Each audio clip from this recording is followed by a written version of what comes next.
Wendy, this is such a powerful, intense, and really evocative film. And I know it's based on some true events. Was this something you maybe always had in mind to turn into a film? Because it's such a needed, human trafficking is such a hot topic these days, and things like that. Is that something you always maybe thought you wanted to shed a greater light on, or did you just think over maybe the pandemic, okay, I've got some time now. I really need to explore the stories that have been a part of my life.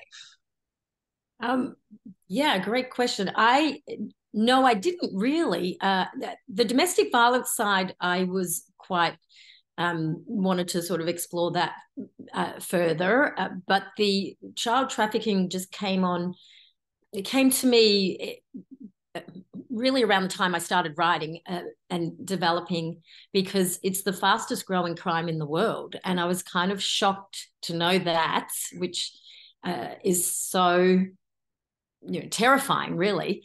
And so that I incorporated both of these factors into creating the script to shine a light. But I wanted it really to be more of a woman empowerment and hopeful.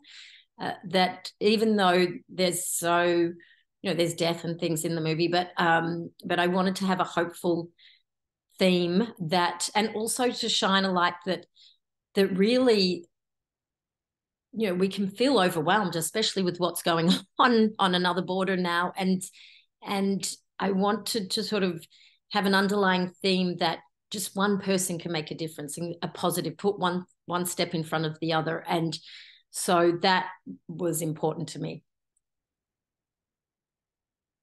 All of these people who are a part of the film give such incredible performances. They're so standout. Shannon, of course, certainly. How involved were you when it came to the casting of the movie? I was sort of the final decision maker, but it was suggested to me a few of the roles, and I knew some that I wanted as well. But initially, I actually wrote the lead role for me, but I dropped down to when I decided to direct, to obviously cast it.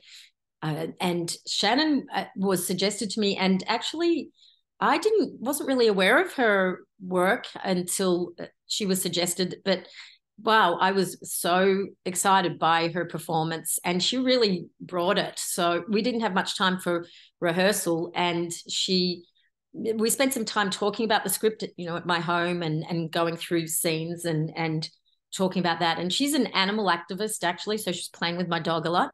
And but she really liked. She said she'd never been offered a juicy role like this, a fully fledged woman. And she told me she'd played a cop before, but it was so kind of cookie cutter and sexualized, and she was excited to sink her teeth into this.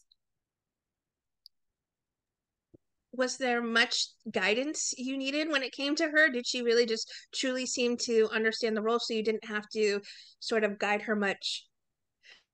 Yeah, I'm an actor's director, so I trust that the actors are bringing what I need, and then I let them play. And if I need to massage it a bit, or redirect, then I will. But that's kind of the way I bring my directing. And the same with the director of photography at my DP, Tom Colley, was amazing. The whole crew, my music supervisor, Jennifer Wilson, the composer, everybody, I choose the people that can bring it and allow them to play. So I think it's all about collaboration. And, mostly I did a lot of prep with my DP and a lot of blocking, and we knew what we wanted to get. And so we talked through some of that. But yeah, the Shannon really brought it. As I touched on, there's so many evocative scenes, and the cinematography is wonderful for this. Was there a particular scene that turned out maybe even better than you had written it out to be once you were going back through the editing and looking, or even, while you're filming it, there's one that sounds, I mean, certainly the ones with the girls in the truck are very evocative and very difficult as well. Yeah. I one that turned out a lot better than I thought was well, I didn't even think, but I there's certain ones I really loved. Toma Oz's performance as the Israeli cartel soldier, and that was kind of fun to watch. And I wrote that line for him, and he delivered that really well. And because he's actually a martial artist, fight choreographer, so I incorporated the two.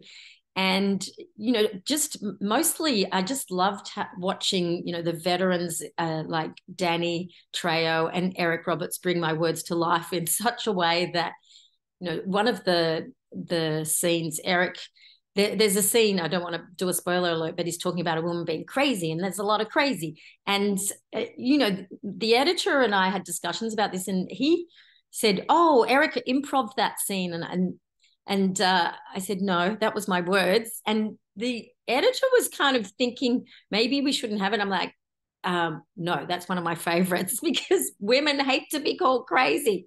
So Yes, and of course Eric is certainly and Danny even are ultimately exceptional bad guys. But I love that Danny flips that on his head. He's sort of a badass priest though, and a father in this. So it's interesting. Is that what he really drew him to this role, or did you talk about it much? Because yeah, he is used to playing badass tough guy, but at the same time there's a darkness to those characters, and this one yeah, he's the good guy. yeah, I think he really enjoyed that having that arc. A lot of the time he'll do a movie where he's just on for one day because he's Danny Trejo, and but this he gets to play a real arc, and he still has his machete moment, but it's yeah, I think he really enjoyed it, and well, he did because he told me, and he wants to work with me again, so that's fantastic. And but we had some discussions, off before he was on, he's on set, and kind of a bit of a laugh about he's an ex-criminal and I'm an ex-cop. So, we had some fun behind the scenes too. But he just loved, the scene where he's feeding the chickens, he was having so much fun playing, and he told me he actually has his own, I think. Yeah. So Yes, and he runs a taco company. The man just does so many different things. He has donuts too at this point, I think. yeah. And he also, obviously he is a philanthropist these days. So I think he said that he was really wanting to do whatever he could to make sure the movie gets out there because of the subject matter. Talk about then, after a long day of filming and you're with these young girls, was there much of a chat about how to decompress after these traumatic or at least daunting scenes? Yeah, well, as a director, we try and protect our children for as much as possible. So they only worked for very short amounts of time, and they had their parents with them. And the way I shot, they didn't really see any of the point of view was not really, they weren't seeing those horrible moments. But I did have the girls, they were all so much young talent. I was really impressed by the way. But I do an acting thing that I learned is that you sort of shake it off afterwards. So we had that little game afterwards a couple of times. But the girls were fantastic. Yeah. What do you hope then audiences take away or lingers with them from exploring this beautiful, profound film? Is there a message or an emotion that you would really like people to take away from Death on the Border? Yeah. Well, I really want people to go away and discuss and shine a light if they can, and talk more about this situation and understand at least a little bit that what's going on, it could happen to anyone. Sex trafficking could happen to anyone. It's really that's probably the most important thing, is just to start shining a light and having the conversations, and really the most important thing is not to be overwhelmed with all the tragedy and terrible things going on in the world. You can make a difference just one step at a time, one step in front of the other, and you can get out. The girl that was sex trafficked twice, was just putting one step in front of the other. and that's really the start to healing. And the most important thing too is that you're not alone. That's really what I wanted to show, because I was a victim of domestic violence, and at the time you feel like, I mean, it's humiliating, you feel numb, you can't share with anyone. And I think that being able to talk through is really important too. Well, all those messages truly come across watching this film, and I'm eager for so many more people to get a chance to explore this. I know Elizabeth Rome is a big proponent of human trafficking and stopping sex trafficking and such like that. So it's just another wonderful person in the spotlight, shining a light on this difficult topic and much needed Yes. into.